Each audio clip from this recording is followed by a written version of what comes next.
So the beauty about this farm is it's about 15 acres in size, and look at the water. It is just about maybe 1 inch or even less than 1 inch of water you get from the borewell, and that is stored in this tank. And this has a capacity of about lakh and a half liters, and it is with this water that he is able to manage 15 acres of farm. It is really wonderful to see how you are using just about an inch of water and managing this farm so nicely, and your deep knowledge in the basic agriculture and your search for more knowledge is all commendable. Hi, this is Benjamin, founder of Farm Again.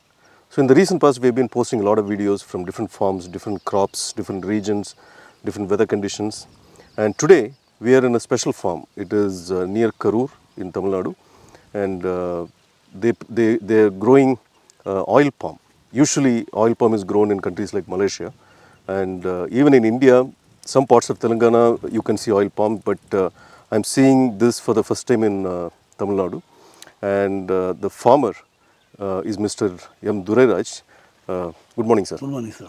So it is very interesting to see Mr. Duraraj.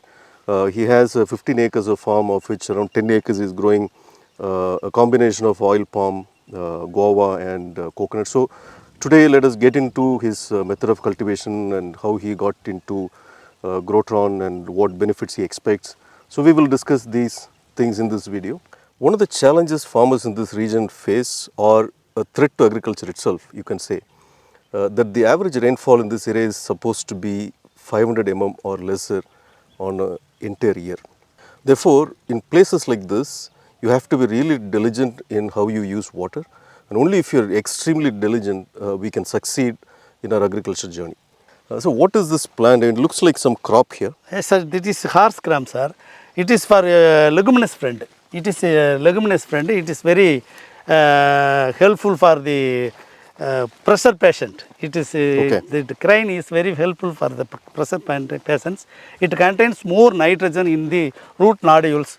If it will not comes harvest, you can plough it, and it will be the fertilizer for the oil palm. So I am planting horse gram, sir. Okay. This also adds humus, tremendous amount of humus to the soil. In fact, the amount of humus that is required to build organic carbon is enormous. It is really not possible by just adding cow dung or any other means of compost into the soil. This is one of the best ways of adding humus to the soil, which in turn will increase its organic carbon. And in addition to that, during its growth phase, it also acts, now it is very young, but once it grows a little bit, it covers the entire land and acts like a natural mulch, because of which unwanted weeds can also be controlled. So the beauty about this farm is it's about 15 acres in size, and look at the water. It is just about maybe 1 inch or even less than 1 inch of water you get from the borewell, and that is stored in this tank. And this has a capacity of about lakh and a half liters. And it is with this water that he is able to manage 15 acres of farm and your cattle. I think you have about 100 sheep and some cows, and even this is a source of water for your home use also. Yes, also. So it's really wonderful. And I would like to really pass this message to the farmers who have surplus water and yet they think their water is not sufficient. And the kind of growth you are able to show on your crops with this limited water is far better than several farmers who have surplus amount of water. So this is really something that needs to be recognized and a lesson for many farmers to learn from. Thank you so much, and this is a lesson to me too. Thank you, sir. Thank you. So in this farm, Mr. Duraraj has installed 6 fertigation tanks. So when I asked him the reason for choosing 6 tanks, according to him, there are 16 elements that a plant requires, of which 3 they get naturally, and the remaining 13 have to be fed through a fertigation system.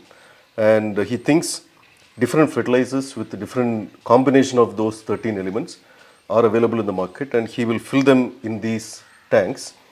And depending on the crop where it is irrigating, if it is to oil palm, the ratio recommended by the government or the agriculture department is something he will program in the app. And similarly, he will do for the other crops, for guava or coconut.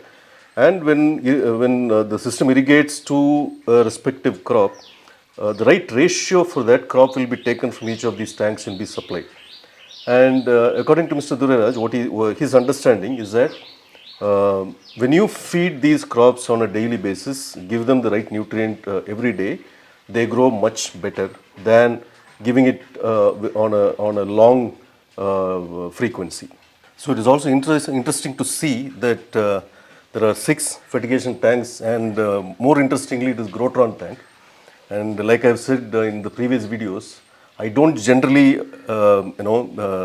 sell these tanks unless the customers ask for, because it is expensive, because of the way we make them. One is it is transparent, food grade plastic, virgin plastic, and it weighs double that of what you get from the market for the same quantity.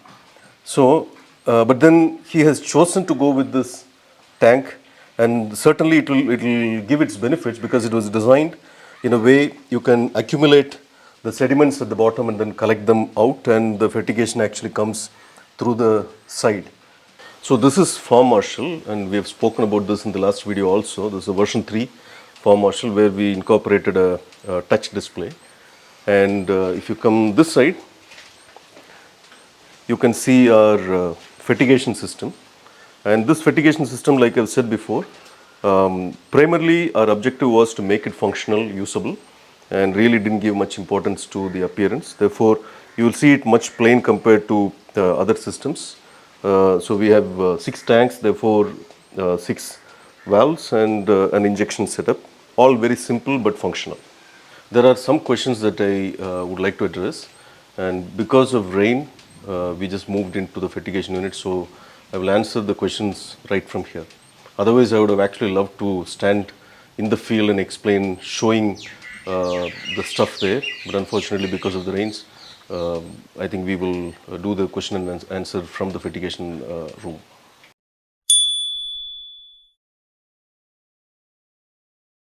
So, palm tree can pretty much grow anywhere. If you look at the major countries, they are Malaysia and Indonesia. And I have personally heard from many people in Malaysia that they grow in 1800 mm plus area. Some say 2000 mm plus, some say 2300 mm plus. So each one has their own definition of where the palm trees can grow well. On the contrary, if you look at our country, in India, I think in the last 10 years, one, to maybe reduce imports. Second, in Malaysia, there is a lot of shifting of crop that is taking place now. People are shifting from oil palm to durian. So there is also likely a reduction in supply. Therefore, for certain reasons, India is now focusing on increasing the oil production, palm oil production. And therefore, especially Andhra, Telangana, you can see a lot of farms growing oil palm for the last 10 years. And they have been doing really well. And one of the reasons, probable reasons, is that we have a lot of sun here. And I have spoken in my previous videos about photosynthesis. So if we are in some way or the other help the plant to enhance photosynthesis, the plant is going to perform better. And because we have a lot of sunlight to harvest almost throughout the year, as long as we create the right microclimatic condition, as long as we feed the plant with the right minerals that it needs, it has to produce. And it is producing. You can see that in Andhra, Telangana, as well as farms in Tamil Nadu as well.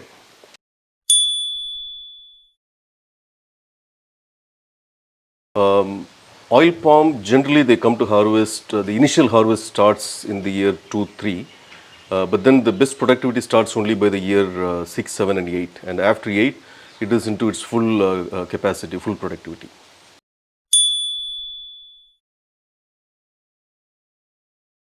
Oil palm trees generally grow in soil that has pH range of neutral to slightly acidic. So neutral is 7, acidic up to around 4.5.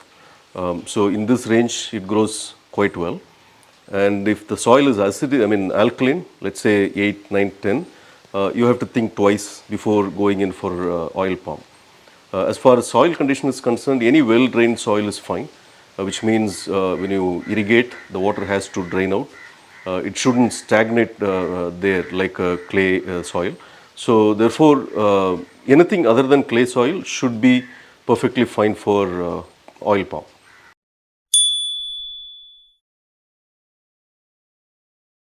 The usual means of propagation is still growing from the seeds. That is the most common method here till date.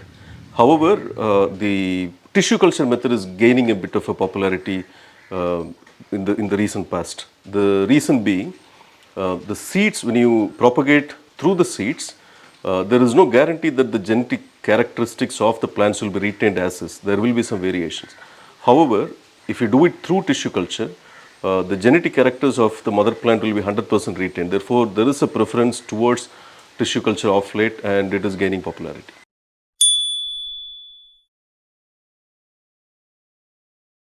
So as far as pest goes, oil palm trees are generally attacked by different types of weevils and beetles and caterpillars. Usually, oil palms have a standard of 9 meters as plant-to-plant spacing, and depending on how big the canopy is likely to grow, in practice, generally the density is maintained anywhere between 50 and 65 per acre.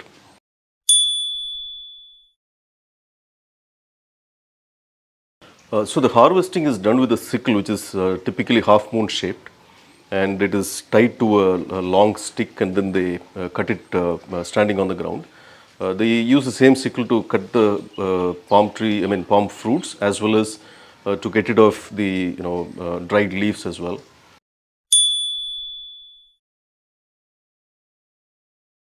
Lifespan of a palm tree, there is really no definite lifespan. Any palm tree family can grow indefinitely. I mean, they keep growing. But then it is decided based on how long you can reach with the sickle. Typically, the lifespan or the duration people maintain the palm trees used to be around 25 to 30. And if they can really reach out to the tree, they can grow even a little longer. But generally, it is around 25 to 30 years. So my personal opinion, as far as oil palm goes in India, it is going to be profitable crop for some time, at least in the near foreseeable future, simply because the government of India is encouraging oil palm production in India. Again, that is because there is a lot of money that goes out of India, a lot of foreign exchange gets out of the country because of this oil palm. Therefore, to contain that, it is likely that a lot of production will start happening in India. And also, if you really look at the food industry, the primary oil they use for frying is palm oil. Therefore, the demand is likely to continue for time to come, and therefore it will remain a real profitable crop, is what I think. So we have also done a basic workout on an ROI. So how much will you have to invest, and from when will you start getting production, and how long can you get production, and when you will break even. So we've done some basic mathematics, and we will put them in the description. Please do go through the description after you've watched the video. Sir, thank you so much for your time.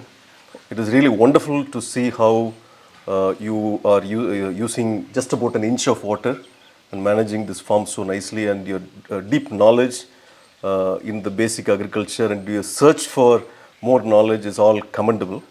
Okay. And I really wish more farmers follow your footsteps and become successful and entrepreneurial farmers. Thank you so much for your time. Thank you, sir. Thank you. I will.